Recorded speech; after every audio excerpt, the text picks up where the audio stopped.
Je me suis dit, ils ont quand même des trucs à nous apprendre, quoi. Parce que nous, quand on fait une visite en France, dans beaucoup de domaines, c'est des trucs un peu formels. C'est vrai que pour l'instant, tous les gens un peu sérieux dans le monde du vin, pour l'instant, ils ont toujours pas trouvé un moyen de rendre le vin sans alcool qualitatif. Et c'est pas faute d'avoir essayé. C'est inépuisable le nombre de vins que vous pouvez découvrir, même en étant expérimenté. Vous découvrez toujours des choses. Un grand vin, c'est un vin qui est ouvert au bon moment. Il y a une phrase de l'humoriste Gaspard Proust dit il n'y a pas de mauvais vin, il n'y a que des vins qui voulaient pas être là. Eh ben, bienvenue à toi, Pierre-Louis, sur la chaîne du coup Rissel Alcool. Euh, En premier temps, est-ce que tu pourrais un peu te présenter et nous parler de ton parcours dans le monde du vin? Salut Hugo, merci de m'accueillir dans un premier temps. Alors, présentation. Mon parcours dans le monde du vin, ça a commencé en fait, comme beaucoup de gens sans doute qui regarderont cette vidéo, quand j'étais presque tout petit, parce que j'ai été baigné dans la dégustation de vin et la gastronomie. Il se trouve que mon arrière-grand-mère a fondé une des premières tables étoilées de Bretagne. Donc le vin, ça a toujours été une grosse partie de l'histoire familiale. Et mon père était collectionneur. Donc il nous a trempé nos lèvres quand on était petit, dès qu'il avait une bonne bouteille à nous faire déguster. Donc nous, on n'aimait pas ça, mais on a fini par prendre goût. Et en fait, il s'est avéré qu'en 2015, donc j'avais 20 ans à l'époque, j'ai fait un stage, une année d'échange universitaire en Colombie, donc un pays où il n'y a pas du tout de vin, rien à voir avec le vin.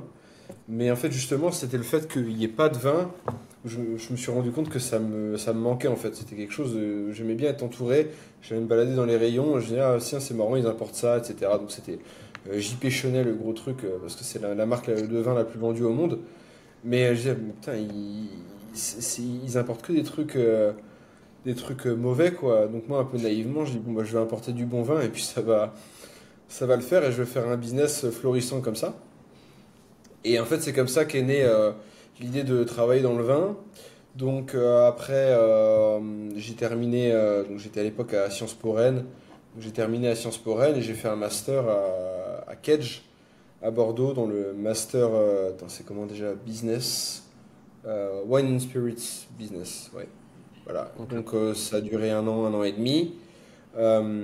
J'ai donc, c'était vraiment bien. On avait des gens de partout dans le monde, des vignerons italiens, allemands, bourguignons, champenois.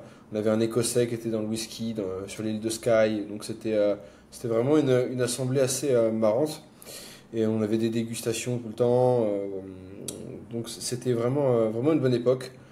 Et par la suite, après, j'ai travaillé un peu dans le vin. Mon père venait d'ouvrir sa cave à vin, donc vraiment un truc familial quoi, à Saint-Malo. Et par la suite, je me suis orienté ailleurs, mais là récemment, j'ai décidé de revenir un petit peu dans dans ce giron-là. Ok, ok. Parcours, bah, un peu comme tu l'as dit, un peu familier en France de chacun a goûté via sa famille et puis après on s'est dit pourquoi pas. J'avoue avoir commencé aussi pareil sur le côté familial et puis après m'être développé dans ce secteur. Et du coup, tu dirais que c'est ta famille qui t'a amené sur le secteur du vin plutôt qu'un autre domaine, ou tu penses que naturellement tu serais tourné vers le secteur du vin? Bah, c'est difficile de dire comment ça aurait été sans ma famille, parce que enfin, c'est clair que les premiers qui m'ont mis en contact avec le vin, c'est mes parents, surtout mon père. Ma sœur, d'ailleurs, pendant longtemps, s'est intéressée moins que moi, et là, elle s'est mise là-dedans. Elle a passé le W7-2. Donc, mine de rien, oui, je pense que la famille, ça joue beaucoup. Après, ouais, si j'avais une autre famille, peut-être qu'ils m'auraient appris à apprécier autre chose, mais le vin, ça a toujours fait partie des choses qui me plaisent, et c'est un produit qui me parle particulièrement. C'est un produit que je classe dans les produits complexes, parmi lesquels on peut trouver le chocolat, le café, le cigare, le miel. Donc en fait, il y a plein de paramètres qui vont intervenir et faire des produits plus ou moins complexes. Mais parmi tous ces produits, j'estime, enfin j'en connais pas qui soit plus complexe et fascinant que le vin et qui ait une histoire aussi riche. Je peux me tromper, mais j'attends qu'on me prouve le contraire. En tout cas, en France, c'est sûr que c'est le vin où on a la culture la plus grande, quoi, et différente. Et c'est vrai que tu as parlé pas mal de tes voyages. Et toi, tu dirais que c'est quelle région vinicole qui t'a le plus surpris pendant tes voyages, justement? Alors, là, récemment, j'étais en Argentine et j'ai beaucoup aimé ce voyage-là. Donc, c'est une approche très très différente dans ces pays-là. On divise un peu grossièrement entre l'ancien monde, donc l'Europe de l'Ouest plutôt, et le Nouveau Monde. Ils ont une approche vraiment qui n'a pas grand-chose à voir avec la nôtre. Mais j'estime que, ils ont pas mal de choses à nous apprendre. Et en fait, il s'avère que dans ce voyage, donc, j'étais principalement à Buenos Aires, la capitale, et à Mendoza. C'est un peu le Bordeaux du vin argentin. Et en fait, à Mendoza, donc c'est 80% de la production argentine, et le vin est omniprésent.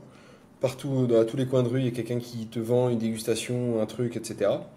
Et moi, il y avait un domaine que je voulais à tout prix visiter, ça s'appelait la Catena Zapata. Et moi, la vérité, c'est que je voulais principalement goûter les vins, quoi. Enfin, évidemment, on fait la visite, on s'intéresse, mais c'est goûter les vins qui m'intéresse. J'avais déjà goûté, mais je voulais goûter sur place. Et la seule dégustation qui était disponible, c'était une dégustation vin et musique. Moi, je suis bon, bah, si c'est la seule chose à faire, bah, je vais la prendre, la dégustation. Elle était en anglais. Bon, bah, allons-y. Mais je m'en fichais un petit peu de la musique. On était une dizaine, on était 11 exactement. Je crois qu'il y avait 4 Américains et 6 Brésiliens, si mes souvenirs sont bons. Et donc on fait la visite, donc c'est une visite assez classique au début. Ils nous racontent l'histoire du domaine, les vignes, etc., etc. Et cetera. Et à la fin vient la dégustation. Donc déjà, le cadre de la dégustation est assez exceptionnel, quoi. C'était dans un cellier entouré de bouteilles. Et ils avaient disposé les tables avec une ambiance un peu tamisée, etc. Il y avait une petite feuille où on pouvait prendre ses notes, avec un crayon à papier. Il y avait les quatre verres de disposés. Donc vraiment, déjà, l'ambiance était assez chaleureuse. Et après, ce qu'ils faisaient, c'est qu'ils faisaient goûter un vin avec trois morceaux de musique. Et il faut savoir que la dégustation était très chère. Je me souviens plus du prix, mais c'est beaucoup plus cher que ce qu'on paye en France. Ok. Et les vins qu'ils mettaient étaient bons. Seulement, ils n'ont pas mis les grands vins du domaine. Mais l'expérience, moi je m'en fichais un peu parce que ça m'intéressait pas plus que ça, mais les gens qui étaient autour, ils étaient vraiment à fond, quoi. Ils étaient là, ah ouais, tiens, le chardonnay, ça va très bien avec telle chanson. En plus, ils avaient mis des musiques brésiliennes, évidemment, parce qu'ils savent très bien que la moitié des clients sont brésiliens. Donc franchement, tout était super bien fait. Et donc on avait quatre vins comme ça, dont un vin qui s'appelait Naissance du Malbec. Donc en fait, ils ont fait une étiquette avec un artiste, avec plein de storytelling, blablabla. Et le vin est bon, mais bon, c'est pas ce que c'est pas si pour le même budget, même en Argentine, je peux trouver plus intéressant, en tout cas pour mon goût. Mais encore une fois, très bien, ils ont bien géré leur truc. Et à la fin, ils ont sorti une bouteille de pétillant. Et puis on est monté en haut sur une espèce de rooftop où on a vu sur toutes les vignes.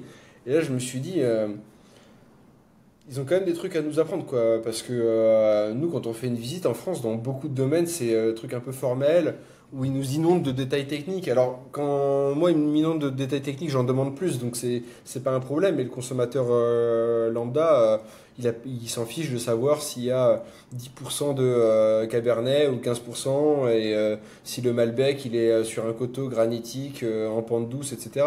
Et donc, c'était vraiment très fort ce qu'ils ont fait. Et aussi le fait d'associer avec la musique, avec un moment. Et puis comme ça, bah, quand ils arrivent au supermarché chez eux au Brésil, ils disent, ah tiens, c'est la bouteille qu'on avait bu au domaine, tu te souviens, tac, allez, viens, on prend une bouteille de chardonnay. Donc vraiment, ça m'a pas mal marqué. Et en plus de ça, j'ai fait plein d'autres dégustations avec des sommeliers assez solides. Donc j'ai pu pas mal faire le tour du vignoble argentin comme ça, quoi. Ok, ok. C'est vrai que l'accord vin musique, je l'avais jamais entendu celui-là. C'est Mais super après, fort. Franchement, hein. c'est vrai que maintenant que tu le dis, il y a beaucoup d'émotions qui passent par la musique, comme on a par le vin au final. Du coup, en fait, c'est logique dans un sens, comme tu as dit, le supermarché, en fait, on va se rappeler de la musique et on va direct penser au vin. Donc, c'est vrai que d'un point de vue marketing, c'est pas bête du tout. Et par rapport à la musique et au vin, j'écoutais un monsieur qui était dans le monde du vin sur un podcast il n'y a pas longtemps. Et lui, il expliquait qu'avant, il était dans le monde de la musique et maintenant, il est dans le monde du vin. Et en fait, dans le monde du vin, les gens, leur réaction immédiate, souvent, c'est ah non, mais moi, je m'y connais pas en vin. et parce qu'ils connaissent pas les détails techniques, etc. Donc en fait, il y a un peu ce côté, c'est les experts qui savent tout, et les autres, bah, ils sont un peu intimidés, et parfois ils osent pas trop se lancer dans donner leur goût et donner leur opinion. Alors que la musique, la plupart des gens ne savent pas jouer d'un instrument, ils n'ont pas d'oreille musicale, et pourtant tout le monde a un avis sur qui est le meilleur musicien, qui est le meilleur. Bon, c'est toujours hyper subjectif, mais toujours est-il que voilà, les gens s'expriment beaucoup plus facilement. Donc en fait, ça permet de casser une barrière psychologique et c'est très puissant. Ouais, c'est vrai que maintenant que tu le dis, c'est vrai que la musique, tout le monde critique, mais pas le vin. Après, je pense aussi le vin, c'est parce qu'il y a toujours une règle un peu côté élitiste, tu vois.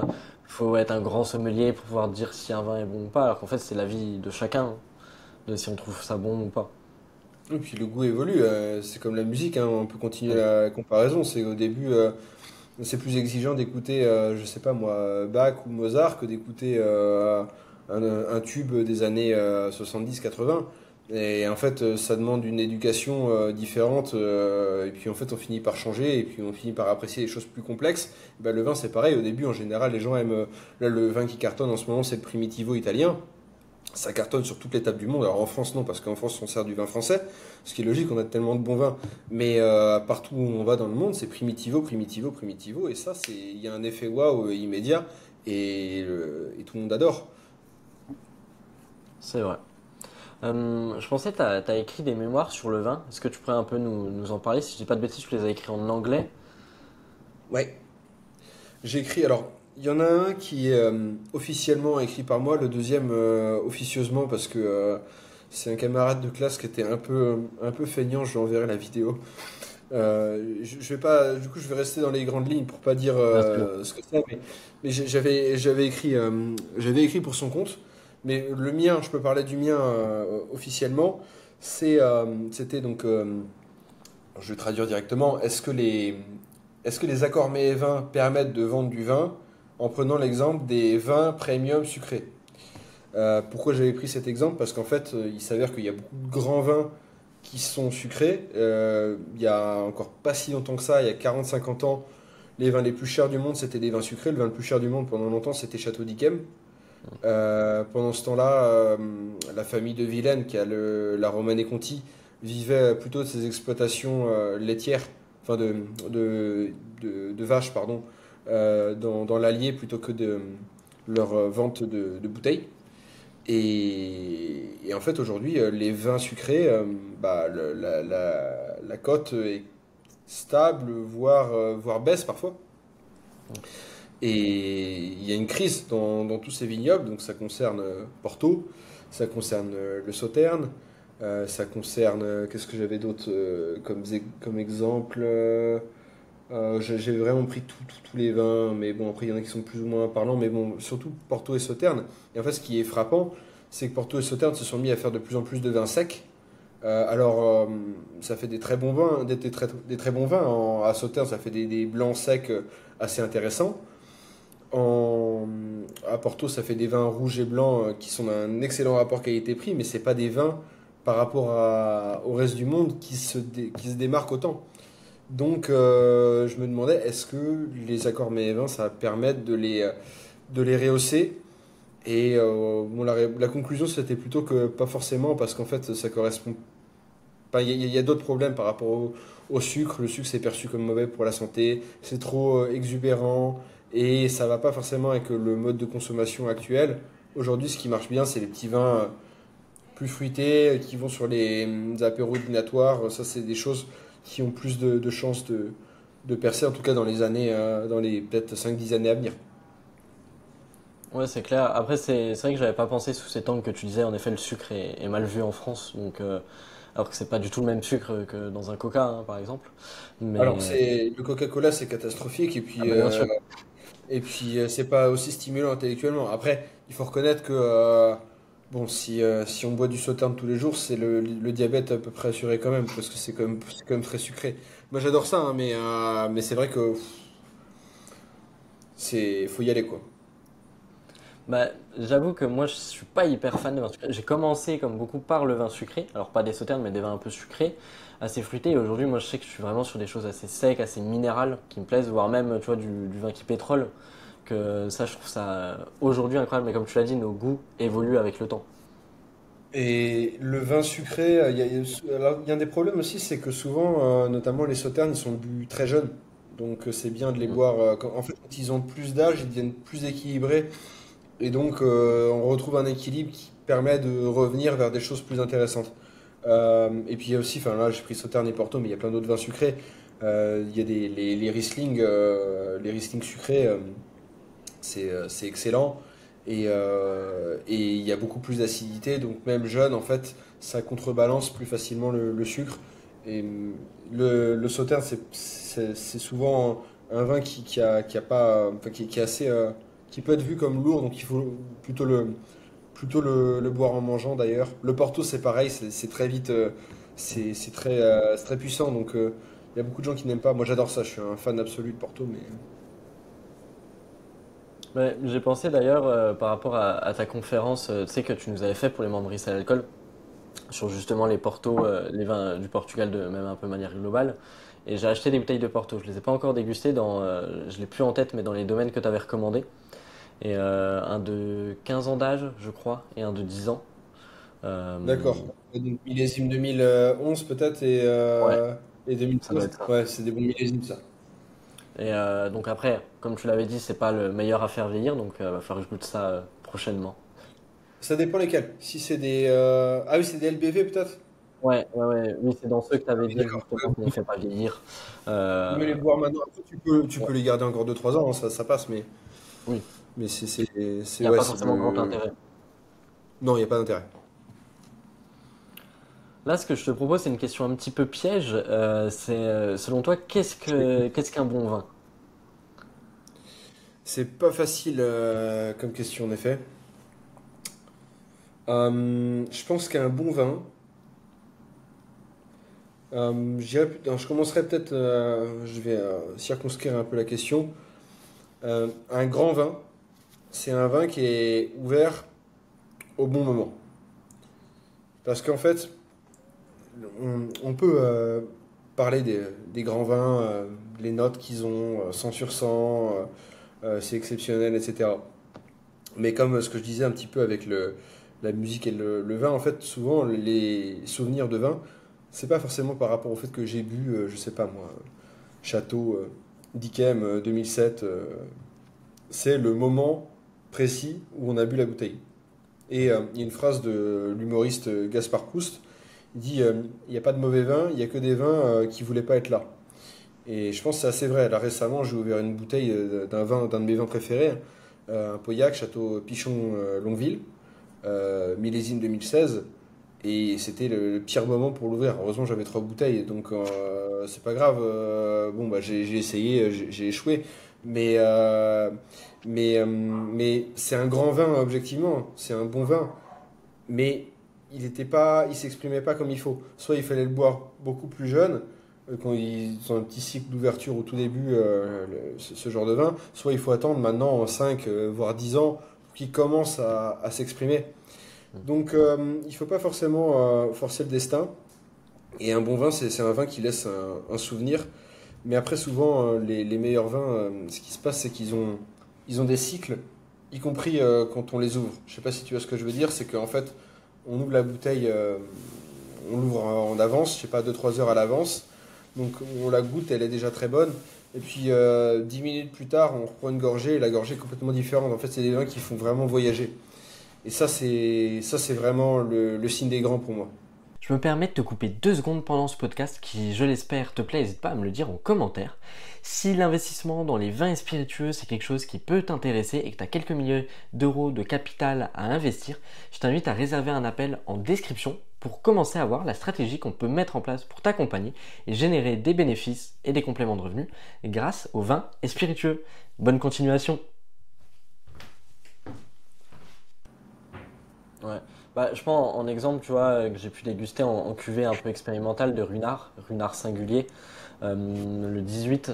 Pour le coup, je l'avais dégusté, tu vois, en famille, un petit peu après les fêtes de Noël. Et au début, on le goûte, c'est bon, mais pas plus. Et là, on le laisse un peu reposer, on aère un petit peu. Et là, en fait, des arômes qui ressortent, quelque chose de très complexe, très fin. avec de l'abricot, des notes vraiment très fruitées. Et c'est vrai qu'il y avait ce moment-là. Et je sais que par exemple, là, ce qui a dérangé, moi j'ai adoré ce vin-là. Mais ce qui a dérangé, en fait, c'est que c'était pas le bon moment. En fait, si on était dans un moment festif, on voulait le côté facile à boire. Et là, en fait, c'était trop complexe.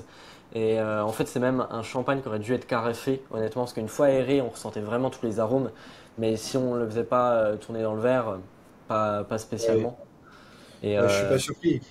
Le champagne, c'est vraiment le vin qui est le plus souvent gâché. Il est bu dans des flûtes congelées à ras-bord.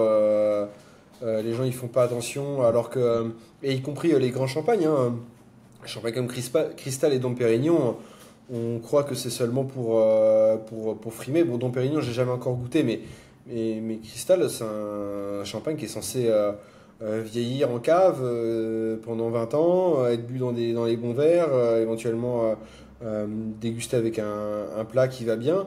Et non, en fait, c'est plus en boîte de nuit entre deux cocktails.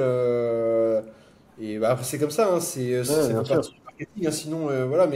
Mais oui, c'est un peu le drame du champagne, c'est qu'il n'est pas vraiment associé à la. Enfin, il est pas toujours bu dans les bonnes conditions. Ouais, c'est sûr. Et puis, après, je suis OK aussi sur le format des verres. C'est vrai qu'on a souvent la flûte à champagne. Et en fait, moi, je sais que le champagne, dès que je peux, je le bois dans un verre à vin, en fait, parce que c'est ce qu'il faut. Bah, c'est le mieux pour pouvoir vraiment avoir les arômes. Le mieux du mieux, c'est un peu un intermédiaire, c'est les tulipes. En fait, c'est comme un petit verre à pied, mais en plus petit, en fait. Et ça, Ouais. c'est vraiment top. C'est là-dedans qu'ils boivent souvent. Dans les maisons de champagne, quand vous visitez des maisons de champagne, ils servent dans des verres à tulipes, ils servent jamais dans des flûtes. Ouais. Et toi, comment définirais-tu un grand cru? Pour toi, qu'est-ce qui le distingue réellement? Tu vois, hors forcément son sol, mais pour toi, quelle est vraiment la différence que tu peux trouver?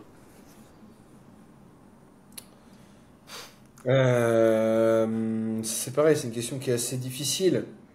Mais alors tu dis pas forcément son sol, bah je pense que ce qui fait la différence, c'est justement si c'est où est-ce Hmm. que la vigne a été plantée. C'est une grosse partie de la différence parce qu'en fait, si on met, prenons la Bourgogne, euh, il y a les vins qui sont sur le coteau et ceux qui sont en bas du coteau, qui sont dans la plaine.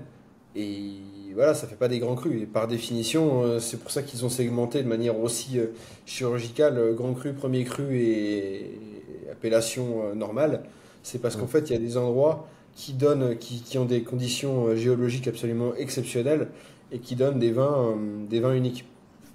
Donc je pense que c'est une grosse partie du travail. Après, évidemment, il y a le travail du vigneron qui fait la différence parce que si l'essai n'est pas transformé, si les vignes ne sont pas entretenues, si le vin n'est pas élevé dans des bonnes conditions, en Bourgogne d'ailleurs c'est particulièrement difficile parce qu'ils ont des tout petits volumes. Hmm. Donc choisir, c'est facile à Bordeaux de dire, bon, c'est facile, c'est pas facile, mais on peut beaucoup plus jongler avec le côté euh, je prends 10% de bois neuf, 15% de bois neuf, 20% de bois neuf. Mais quand on a une appellation, quand on a une cuvée qui produit 600 bouteilles, ben en fait c'est soit 100%, soit 50%, soit 0% de bois neuf, quoi. Donc c'est des considérations comme ça très stratégiques que les vignerons doivent prendre. Et, et ça fait toute la différence. Donc un grand cru, oui, je pense qu'on pourrait le définir par une grande terre à laquelle on a rendu hommage, comme il faut. Ça, surtout en Bourgogne où c'est les moines qu'on dessiné. Après, je sais que moi, je trouve le travail du vigneron se ressent quand même pour avoir dégusté même en étant sans dans les grands crus, dans les premiers crus, où je trouve, je prends par exemple le domaine de Vilaine, de la famille qui détient aussi Romanée Conti. Je trouve leurs vins en premier cru n'ont rien à voir avec, par exemple, alors je prends un extrême, hein, mais Moyard, où j'ai goûté exactement les mêmes vins et pas bon. Et domaine de Vilaine, on sent vraiment de la finesse et déjà un pied chez Romanée Conti, quoi. Bien sûr, non, je suis entièrement d'accord. Évidemment, le travail du vigneron est fondamental et ça se ressent dans la dégustation, le style du vigneron. Mais en fait, cru, par définition, ça vient, c'est le participe passé de croître. Donc c'est ce qui a cru de la vigne. Donc il y a cette notion quand même de où est-ce que ça a grandi. Mais bien sûr que si quelqu'un qui sait pas faire de vin, techniquement, Oui, tu lui donnes les vignes de la Romanée Conti, il fera de la piquette. c'est sûr. Qu'est-ce que tu penses de l'évolution du monde vinicole ces dernières années? Hum, alors je sais pas, c'est assez vague comme question. Euh, je t'avoue que j'aurais du mal à répondre. J'aurais beaucoup de mal à répondre. Je peux te parler du fait que en ce moment, là, ces peut-être 5 dernières années, il y a quand même une chute assez spectaculaire de la consommation de vin, notamment en France, mais pas uniquement, dans tout l'Occident en fait. C'est assez triste à constater. Bon, déjà parce qu'il y a des gens qui vivent de ce métier et pour qui ça devient de plus en plus compliqué. Et aussi parce que bah, c'est quand même une tradition qu'on a envie de voir fleurir, perdurer. Alors la raison pour laquelle c'est le cas, il peut y avoir plusieurs explications. La première, c'est que les prescripteurs, donc les sommeliers, tous les professionnels du monde du vin, ont vraiment du mal à transmettre de manière simple, de manière intéressante, de manière pertinente aux gens qui ne sont pas initiés. Le vin, ça a l'air trop complexe pour les consommateurs et ils n'ont pas envie de dépenser de leur argent dans une bouteille qu'on met sur un piédestal et dont on justifie le prix avec des arguments qu'ils ne comprennent pas. Donc je pense que ça a pas mal, ça fait beaucoup de mal au monde du vin. Euh, la perception d'un certain snobisme, d'un jargon qui est d'ailleurs pas toujours très très utile. Je pense que ça a joué.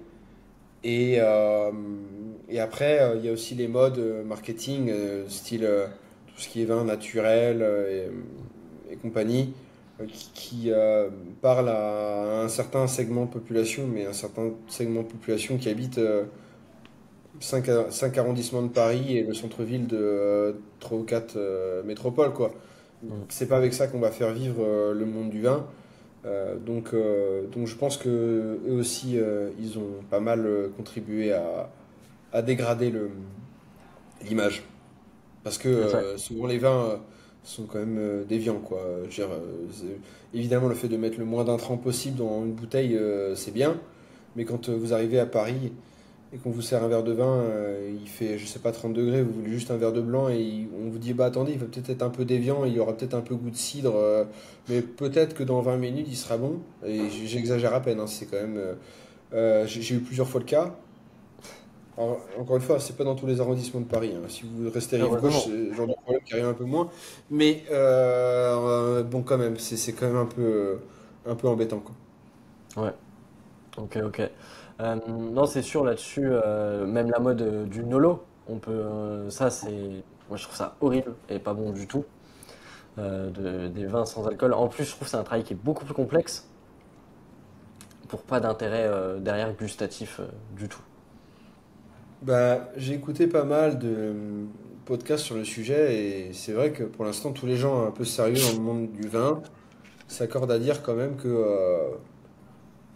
c'est pour l'instant, ils ont toujours pas trouvé un moyen de rendre le vin sans alcool qualitatif.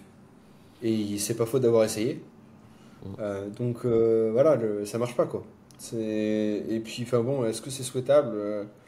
Est-ce que c'est bien d'avoir un produit dont on n'a pas les conséquences? Enfin, quelque part, il vaut mieux pas assumer et tout simplement, voilà, chacun peut se modérer et boire 2 verres s'il conduit et 3-4 s'il a envie de pouvoir assurer le lendemain. Mais bon, c'est des discours qui sont difficiles à faire entendre. Il y a un certain hygiénisme qui règne, souvent de la part de gens qui connaissent pas grand-chose au fonctionnement du corps humain d'ailleurs et à comment s'alimenter, être en bonne santé.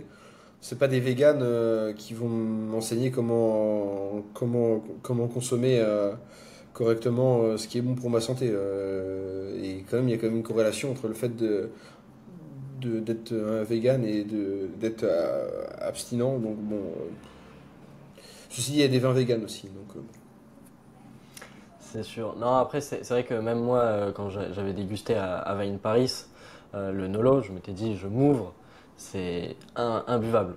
Même j'ai dit dans la vidéo qu'on a fait à Wine Paris, je suis allé me rincer la bouche chez les spiritueux, quoi. Parce que ah c'était oui. mais, horrible, même le goût qui restait en bouche. Alors il y avait une certaine longueur, mais qui était horrible. Mais c'est pas mal d'ailleurs, de blague à part pour les dégustations. Faut essayer un de ces quatre. De commencer directement, ça paraît complètement contre-intuitif, mais par un cognac ou un armagnac, parce que ça ouvre les papilles directement. Et après, elles sont beaucoup plus alertes pour le reste de la dégustation. J'ai déjà testé, assez efficace. Bon, faut cracher le cognac, hein, parce que sinon derrière, ça va être très difficile d'assurer. C'est sûr. Après, je reviendrai juste un petit peu sur l'évolution dont tu as parlé, tu vois, la consommation de vin qui a baissé depuis ces 20 dernières années, hein, clairement. Après, par contre, tu vois, pour avoir fait une vidéo vraiment où j'ai étudié les chiffres qu'il y a, par contre, le budget que ça représente en milliards chaque année ne fait que augmenter, en fait. Les gens consomment moins, mais des vins plus chers, en fait. Si, oui, c'est possible. Après, il y a aussi, ouais, alors j'ignorais, je pensais que ça avait baissé en volume financier aussi. Euh, je sais pas, c'est peut-être aussi dû un peu à l'inflation, ça peut jouer. Mais par contre, le fait que les gens boivent de manière plus qualitative et qu'ils abandonnent les mauvais vins, les vins chimiques, la piquette à 2 euros, 3 euros de supermarché, c'est pas une mauvaise chose. Ça, je veux bien l'entendre.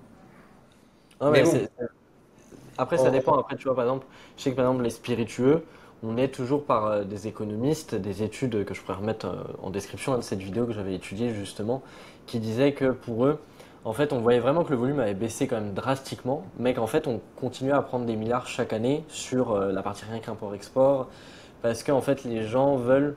Par contre, là où je dirais le problème, c'est que ça tue quand même des domaines. Maintenant, c'est toujours les mêmes domaines qui récupèrent. Je prends par exemple les domaines du groupe LVMH ne font que quasiment croître en fait. Ça a été un peu plus calme l'année dernière avec le marché chinois qui s'est cassé la gueule, mais sinon en fait on est sur une belle montée en puissance toujours. j'ai pas les Euh, chiffres sous les yeux, donc je suis obligé de te croire sur parole, mais j'ai pas analysé ça dans le détail. Mais t'as sans doute raison. En tout cas, le fait est que ouais, les gens boivent moins et il y a beaucoup de petites exploitations pour qui c'est très problématique. Il y a d'autres problématiques. Bon, après, si on rentre dans chacune des problématiques, notamment par rapport aux taxes, par rapport à tout un tas de choses qui tuent vraiment les petits vignerons et qui bénéficient à des grands groupes comme LVMH. J'ai pas envie de cracher sur LVMH parce que c'est aussi une grosse locomotive pour la France. Mais c'est vrai que bon, il y a un côté un peu dommage pour les petits vignerons qui se contentent de faire, qui voudraient faire simplement voilà un vin honnête qui propose autour d'eux et ils peuvent de moins en moins pour tout ce faisceau de raisons hélas. Après c'est vrai qu'on est vraiment maintenant dans un univers contrairement à il y a 20 ans hyper marketing. Je prends même Chartreuse qui a failli mourir plein de fois et qui s'en est bien sorti, qui aujourd'hui est dans une très grande mode ou qui font il me semble plus de 13 millions d'euros de chiffre d'affaires chaque année. Alors qu'à la base c'était une petite institution pour faire vivre le monastère. C'est vrai que alors ça s'est fait sur des siècles, hein, bien sûr, l'évolution, mais ça n'empêche que quand on regarde, il y a moins d'un siècle, ils étaient en Espagne pour produire. Donc c'est vrai que le marché a énormément évolué et rapidement. Mhm. Ouais. Euh, Ouais, en c'est vrai petite que les question, spiritueux, c'est plus dynamique que le vin, ça c'est sûr. pour toi, qu'est-ce qui justifie qu'un vin coûte 200 euros plutôt que 20 euros selon toi? Bah, honnêtement, pour moi, la seule raison, c'est la loi de l'offre et la demande. Et c'est qu'est-ce que chacun est prêt à dépenser, pourquoi? Par exemple, tout à l'heure, j'ai pris l'exemple d'un vin argentin. Je crois qu'il est à 100 dollars aujourd'hui. J'ai plus les chiffres exacts. Ça s'appelle Naissance du Malbec. Encore une fois, c'est pas un mauvais vin. Le travail qui est fait derrière, même au niveau marketing, etc., il est très conséquent et je respecte. Mais moi, si j'ai 100 dollars ou 90 euros, je préfère les mettre ailleurs. Je préfère aller, même en Argentine, hein, pour 90 euros. Je sais qu'il y a des choses qui sont plus intéressantes. Et en fait, il y en a pour tout le monde. Après, je pense que c'est très difficile parce que psychologiquement, on a tendance à, à voir comme plus qualitatif quelque chose de plus cher. Pourtant, il y a des vins, tout simplement parce qu'ils sont moins demandés, aux alentours de 20 euros, allez peut-être plutôt 30, 40 euros, qui ont la qualité de vins qui font 100, 200 euros. Et par exemple, il y a un pays où les vins sont extrêmement chers, c'est l'Australie. Des vins à 100, 200 euros, c'est très courant. Moi, si j'ai 100 ou 200 euros, je préfère acheter une caisse de vin Loire à 25 balles. Je sais que la bouteille à 25 euros, parfois, elle m'apportera plus d'émotion que certains vins australiens. Ça peut paraître fou, mais non, en réalité. Mais après, voilà, il y a des gens qui préfèrent ces vins australiens, et tant mieux pour les vignerons australiens, hein. Chacun en a pour son argent. La bonne nouvelle, c'est qu'il y en a vraiment pour tout le monde. Il n'y a pas besoin d'être richissime pour se faire plaisir avec des grands vins. C'est simplement que certains grands vins, parce qu'ils sont plus demandés pour tout un tas de raisons, sont moins accessibles que d'autres. Ouais, bien sûr. Et puis après, je reviendrai un peu sur l'idée que tu as dit au début aussi du contexte. Je prends par exemple, moi, en blanc de Bourgogne, j'adore Corton Charlemagne. C'est un de mes vins préférés, en tout cas actuellement. Bah, pour autant, pour boire, pas au quotidien non plus, mais boire assez régulièrement, je préfère largement les Charmes, en fait, qui est un premier Mm. cru, mais qui est plus facile à boire, moins complexe et qui se boit beaucoup plus facilement qu'un Corton Charlemagne. On l'ouvre pas tout le temps, on l'ouvre pas pour n'importe quelle Oui, occasion, quoi. bah oui. Puis il faut le faire vieillir. Et puis après aussi, il y a des coûts cachés. Souvent, le problème quand on a des vins euh, assez chers comme ça et qu'on n'a pas l'habitude d'en boire, c'est qu'en fait, on met la pression à la bouteille. Donc on se dit, ah, la bouteille, cette bouteille-là, c'est une grande bouteille, je l'ouvre, je la sors sur la table. Et puis en fait, on attend quelque chose d'exceptionnel. Et on la débouche et on se dit, oui, c'est bon, d'accord, mais bon. Alors qu'en effet, là, tu parles des charmes. Moi, récemment, j'ai même bu, tu vois, on m'en parlait l'autre jour en privé, le Meursault Village de chez Bouzereau. Donc, de Ouais. la même, il y a trois ou quatre frères Bouzereau, le même domaine, je ne sais jamais lesquels sont lesquels, je les confonds. Le Meursault Village en 2023, donc il a seulement 2 ans, et il est déjà prêt à boire. Et franchement, je préfère acheter ça. Je sais pas combien coûte le Corton Charlemagne, mais je préfère acheter ça, avoir un truc immédiatement prêt à boire, plutôt qu'un carton Charlemagne où je suis même pas sûr que dans 10 ans il sera à son optimum. Et c'est une question de contexte, de tout un tas de choses. Mais c'est vrai qu'au moins, on est sûr de pas être déçu avec ce vin plus modeste. Ça reste un Meursault quand même, hein, mais c'est plus modeste que Corton Charlemagne. Après, en vin abordable, moi que j'adore, par exemple, c'est le Pinot Blanc d'Alsace. Ça, je trouve ça Oui, très facile à bah après, boire. oui. Il y a plein d'appellations comme ça qui donnent des choses à des niveaux de prix largement inférieurs, des rapports qualité-prix exceptionnels. Moi, le vignoble que j'adore, pour ça, c'est la Loire, parce qu'il y a une variété qui est exceptionnelle. Ça va du très sec au très sucré. Il y a des vins rouges très fruités et très structurés. Et vraiment, pour 15-20 euros, je me souviens quand je travaillais chez mon père, une fois, j'avais un client qui était venu, il voulait un vin pour une côte de bœuf. Il n'avait pas forcément un gros budget. Et je lui dis, bah écoutez, prenez ça, c'est un Anjou Village Brissac. Anjou Village, Cabernet Franc, Loire, sur le papier, on se dit bof quoi. Sauf que moi je la connaissais la bouteille, je savais qu'elle avait une complexité exceptionnelle. À 15 euros, c'était démentiel d'avoir un vin comme ça. Franchement, tu me la vends à 40 euros, je dis mets-moi une caisse quoi. Et non, non, à 15 euros, ça le faisait largement. Il est revenu le lendemain pour m'en racheter, pour me remercier de l'avoir conseillé, d'acheter ce vin-là, ce petit vin, entre guillemets, mais qui, à 15 euros, n'a pas de quoi rougir face à certains grands crus hors de prix, trop chers pour ce qu'ils sont. Enfin, à mon sens. Bien sûr. Bien sûr. Parlons un petit peu du contexte de la chaîne. Tu sais que nous, on est forcément dans l'investissement des vins et spiritueux à achat-revente. Est-ce que tu as déjà revendu des bouteilles de ta cave personnelle et si oui, dans quel contexte? Non, pour l'instant, je n'ai fait que les garder ou les boire. Euh, je m'étais renseigné sur les prix de certains vins que j'avais achetés à des bons prix. Des Nuits Saint-Georges que j'avais eu à des bons prix par rapport à des réseaux que j'avais. Et les tarifs n'étaient pas forcément intéressants, donc je préférais les garder. Hum, donc non, mais par contre, je fais toujours, quand j'achète à partir d'un certain prix, je m'efforce toujours de faire en sorte que ça soit en dessous de la cote, idéalement même 20-30%. Donc j'achète bien. À défaut de vente, j'achète bien. C'est déjà ça, parce que des fois, l'achat est la plus grande problématique des gens, d'acheter au bon prix des bonnes bouteilles. Ouais, non, ça m'arrive.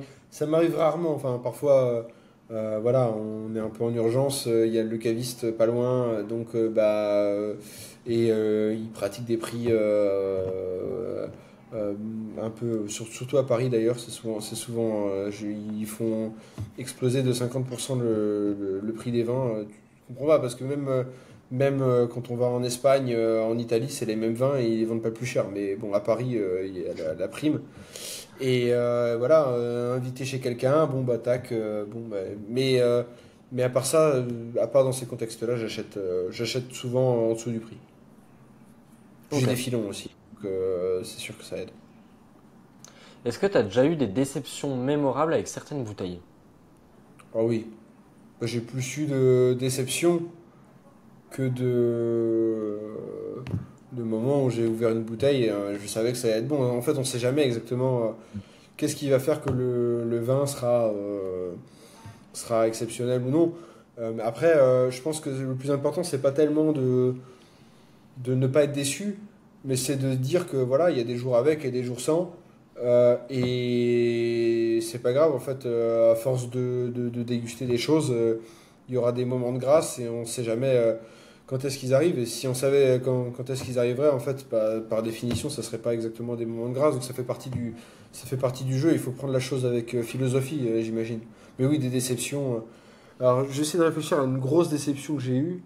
Ah oui, alors c'est vrai que j'avais gardé une bouteille de Meursault que j'avais eu à Noël il y a 3 4 ans. Et je ne veux pas nommer le vigneron parce que c'est pas très sympa. Il a sans doute travaillé, mais dur pour pour produire ce vin. Mais c'est vrai que je me disais, à quoi bon avoir gardé cette bouteille si c'est pour que ça s'exprime comme ça en 2025, quoi, alors que c'était en 2014. 2014, c'était censé être plus ou moins prêt à boire, quoi. Ok. Est-ce qu'il y a des découvertes inattendues dans ton parcours? Oh, il y en a plein. Ah, moi, ce que j'adore justement, et c'est ce que j'aime avec le monde du vin, c'est quand je découvre une nouvelle région avec plein de petits vins ou de grands vins d'ailleurs. Euh, Là récemment, on était avec mes parents en Hollande. Et donc en Hollande, ben, on va pas dans les restaurants hollandais, on va dans les restaurants italiens, c'est normal. Et donc on avait trouvé un restaurant tenu par des Italiens du Sud, des Pouilles. Ils avaient une carte de vin qui était extrêmement intéressante. Et notamment, sur la carte des vins, on est allé les 3 soirs. On a fait tac, 1, 2, 3, on s'est pas posé de questions. Et donc on avait bu donc d'abord un Taurasi, donc ça c'est la région de Naples. C'est une région que je connaissais déjà. Bon, le vin était excellent. Le lendemain, je sais plus ce que c'était. C'était un vin du Sud aussi. C'était que des vins du Sud. Et le dernier jour, c'était un Primitivo des Pouilles, mais haut de gamme. Parce que Primitivo, c'est souvent associé à un petit vin.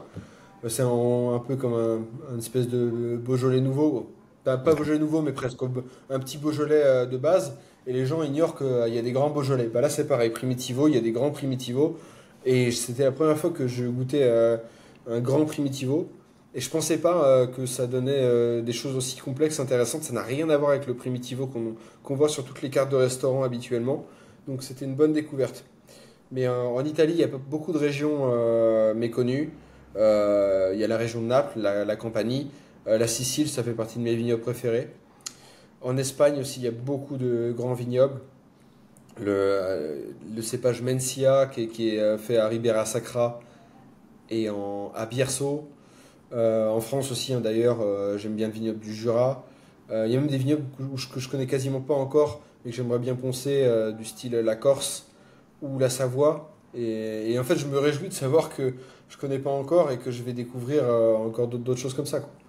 Donc c'est ça qui est fascinant. Il y a vraiment c'est inépuisable le nombre de vins que vous pouvez découvrir, même en étant expérimenté, vous découvrez toujours des choses. Totalement. De toute façon, il y a tellement de producteurs, de savoir-faire différents. C'est un monde qui est infini, hein. Oui, et puis en plus, ça évolue. Il y a des vignobles qui sont un peu laissés à l'abandon, et puis après qui remontent. Par exemple, un vignoble qui n'est pas forcément hyper connu en France, c'est le vignoble de Provence. Aujourd'hui, bon, il est surtout connu pour les rosés, mais ils font d'excellents blancs et d'excellents rouges aussi.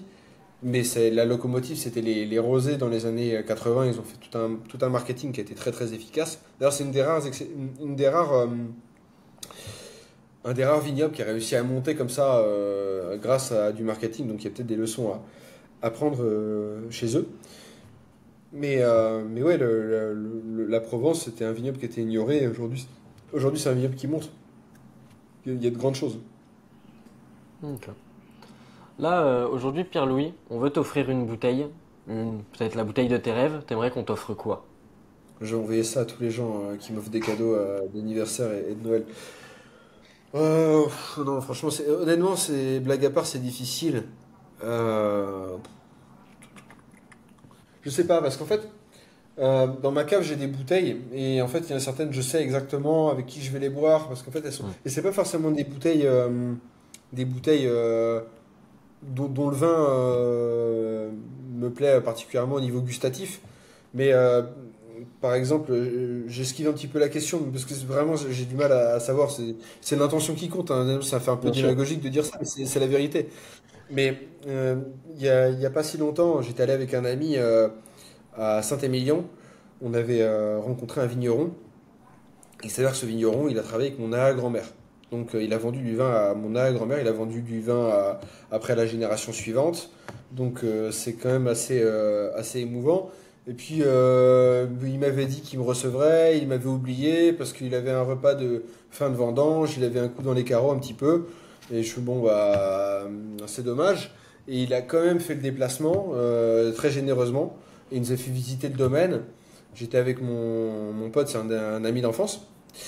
Et donc il nous a parlé un petit peu du vin. Il était ami avec François Pinault. Et il dit que alors, d'après lui, c'était lui qui l'aurait poussé à acheter Château Latour. Bon, est-ce que c'est vrai? Est-ce que c'est faux? Ça, l'histoire seule le sait. Mais peu importe. Et il nous a remis à chacun, à moi et à mon ami, à mon ami et à moi, une bouteille de Saint-Émilion 2015. Et cette bouteille elle est dans ma cave et je sais que j'attends l'occasion avec mon pote pour l'ouvrir. Et c'est pas Château Ozone, c'est pas Château Figeac, c'est pas Château Cheval Blanc. Mais peu importe, c'est une bouteille, je garderai la bouteille vide parce qu'il l'a signée en plus. Donc Ah, cool. elle a une saveur un peu différente, quoi. Ok. Ok, ok. Ton vin de rêve que t'aimerais déguster au moins une fois dans ta vie, ça serait quoi? Bah, c'est la réponse la moins originale possible, mais la Romanée Conti. Ah, Quel millésime je choisirais par contre peut-être que je choisirais mon année de naissance parce que c'est une bonne année en Bourgogne, 1995. Mais bon, Romanée Conti, même si vous me mettez le pire millésime, je pense que je devrais m'y retrouver quand même. ok. J'avoue que j'aurais répondu la même chose, donc Ouais, bah, je pense que ça fait tout le monde. tout le monde- tous ceux qui n'ont pas goûté en tout cas. Quel conseil tu donnerais à quelqu'un qui voudrait découvrir le monde du vin? Euh, je pense que là où j'ai le plus appris, c'est des salons de vin. Il y a des salons de vin professionnels. Mais il y a aussi des salons de vin particuliers. Il y en a un que je trouve vraiment excellent.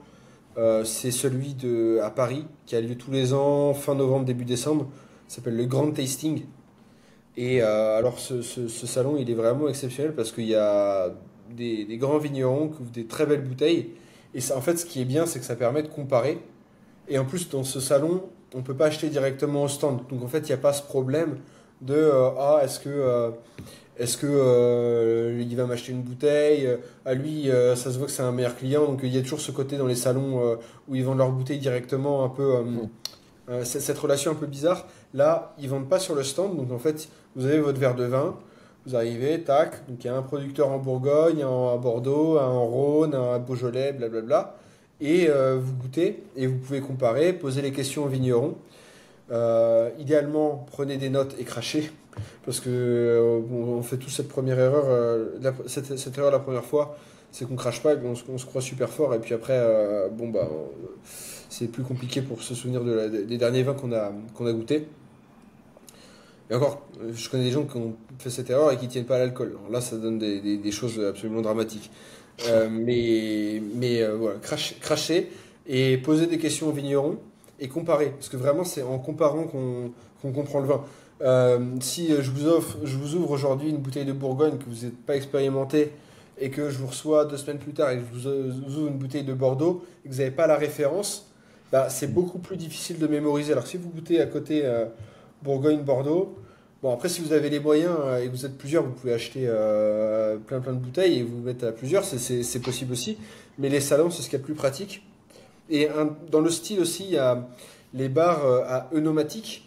Donc par exemple à Bordeaux, il y a les quatre coins du vin. À Paris, il y en a deux ou trois, mais j'ai oublié les noms. Euh, il y a la Cité du Vin qui fait ça. Et en fait, c'est des systèmes où vous mettez une carte dans une machine et vous Mm. pouvez choisir les doses 3, 6, 12 centilitres. Et ça permet de comparer en fait les vins. Donc vous prenez des doses. Alors, je pense que 6 c'est mieux que 3. 3 c'est vraiment petit. Et vous pouvez goûter différentes gammes. Il y a des doses à 6 centilitres qui vont coûter 2 euros, d'autres qui vont coûter 10 euros. Et ça permet de goûter des vins comme ça et de les comparer. Donc en tout cas, le maître mot, c'est comparer les vins pour mieux comprendre les différences entre les différentes bouteilles.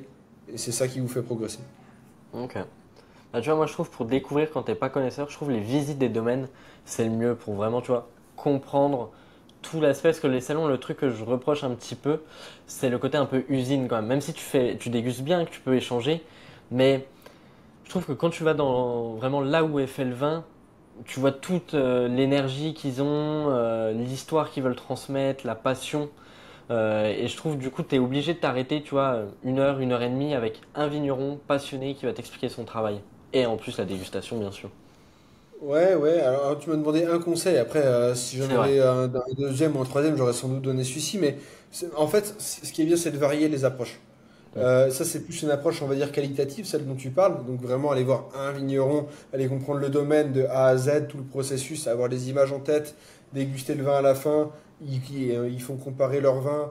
Ils disent, voilà, ça, c'est notre entrée de gamme, ça, c'est milieu de gamme, ça, c'est notre top niveau. Et là, je vais vous faire plaisir, je vais peut-être, quand ils sont généreux, je vous sors la bouteille je sais pas quel millésime qui a 15-20 ans. Donc, ça, c'est top. Et je trouve ça pas mal de compléter avec le côté, en effet, on va beaucoup moins en profondeur, mais comparé avec plein de trucs très très différents. Mais en effet, si on peut multiplier les expériences, aussi hein, l'expérience de simplement d'acheter une belle bouteille et de la déguster à deux ou trois, ça vaut le coup aussi. Euh, voilà, mais bon, c'est deux approches qui se complètent très bien, je pense. Ouais.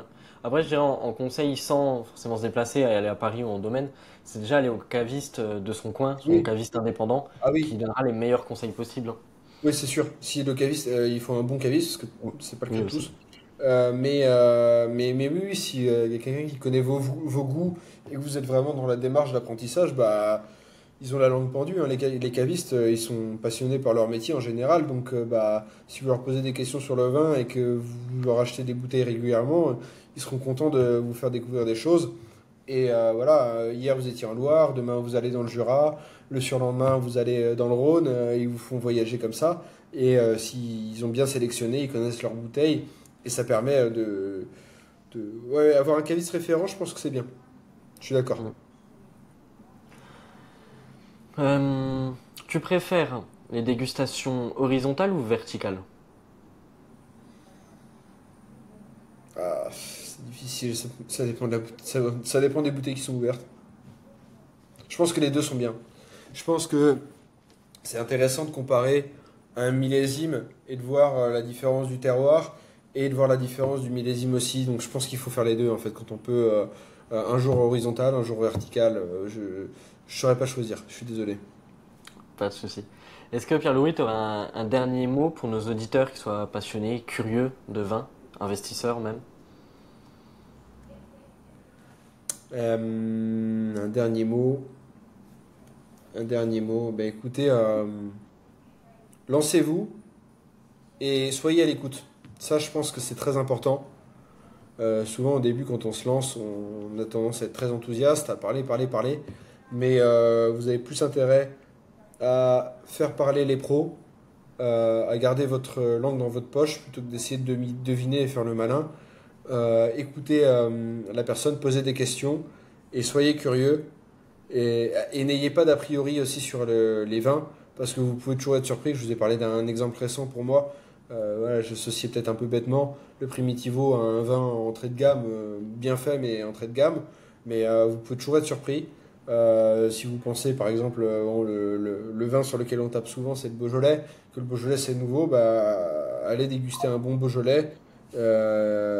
Si vous avez d'a priori sur le Languedoc, sur Bordeaux, qui sont souvent des régions sur lesquelles les gens ont beaucoup d'a priori, bah, allez chercher là où sont les bons Languedoc, les bons Bordeaux, et faites-vous votre avis, et vous allez voir que c'est souvent la réalité est plus complexe, et c'est ça qui fait que le monde du vin est fascinant, c'est la complexité de cet univers-là. Ah, merci pour ton partage, Pierre-Louis. Où c'est qu'on peut te retrouver si on veut en savoir plus un peu sur ce que tu fais et te A suivre? priori, je sais pas exactement où tu vas publier le podcast, ça sera sur C'est YouTube. YouTube. Ouais. Ouais, bah, donc dans la description, je mettrai un petit lien, enfin tu mettras un petit lien, et donc vous pourrez vous inscrire à la newsletter qui va commencer très bientôt. Et ceux qui s'inscrivent auront le droit à un petit cours bonus, le premier cours que par la suite je commercialiserai, ça sera un cours de dégustation. Mais voilà, pour vous remercier du temps que vous nous avez accordé, vous aurez le droit à ça gratos et à quelques conseils en exclusivité. Et bah super. Merci à toi, Pierre-Louis, encore pour ton temps. Merci pour le partage des informations. Et à très Avec vite. plaisir. Honoré d'avoir été ici, merci de m'avoir reçu et puis à très vite. Hop. Alors, je vais couper.